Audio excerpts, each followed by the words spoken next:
মূলত কি, যখন একটা মানুষ যে নিজে মুভমেন্ট করতে পারে না বা বিছানায় শয্যাশায়ী অনেক দিন ধরে লং লাইন আছে, এই লং লাইন থাকার কারণে তার কিছু কিছু কমপ্লিকেশন হয়। সেই কমপ্লিকেশনগুলো কী কী হতে পারে, যে স্নায়ু দুর্বল হয়ে যেতে পারে, ব্লাড সার্কুলেশন ঠিকমতো হয় না, তারপর হচ্ছে হাড়ের ব্যথা আছে, জয়েন্টে জয়েন্টে ব্যথা আছে। এই কারণে তাদেরকে আমরা কিছু ব্যায়াম দিই, এই ব্যায়াম দিয়ে তাকে মুভমেন্ট করতে সাহায্য করি। এই যে একটা শয্যাশায়ী মানুষকে আমরা বিভিন্ন রকম ব্যায়াম দেওয়ার পরে তাকে উঠে দাঁড়াতে সাহায্য করি এবং মুভমেন্ট করতে সাহায্য করি, এটাকেই বলে তাকে একটা ফিজিওথেরাপি, অর্থাৎ শারীরিক কসরত। বাংলায় ফিজিওথেরাপির অর্থ বাংলায় হচ্ছে শারীরিক কসরত।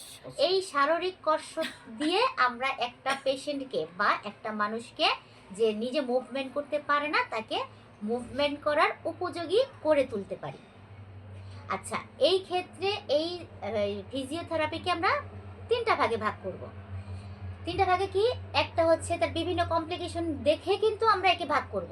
বিভিন্ন কমপ্লিকেশন, এক নাম্বার হচ্ছে তার জয়েন্টে ব্যথা হতে পারে, সেই কারণে তাকে আমরা এটা বলতে পারি জয়েন্ট থেরাপি।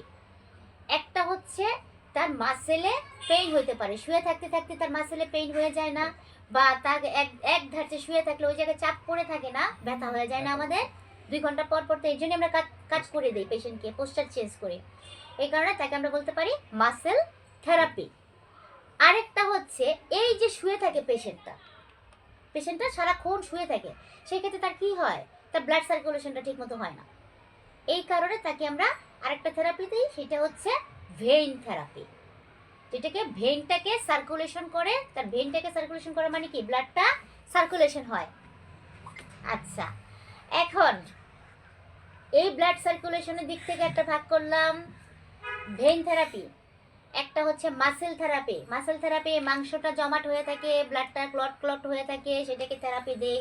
আর একটা হচ্ছে জয়েন্টটাকে মুভিলাইজ করে দেয়। তাহলে তিনটা ভাগ হইল না? কি কি হয়েছে?